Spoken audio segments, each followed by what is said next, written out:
एक दिन बाल राम जंगल में एक घायल चिड़िया देखकर रुक गए। उसके पंख कांप रहे थे।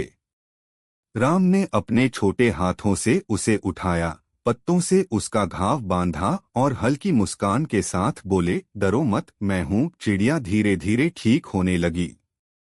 राम के चेहरे पर मासूम खुशी थी, जैसे दुनिया का हर दुख मिटा देना उनका ही धर्म हो।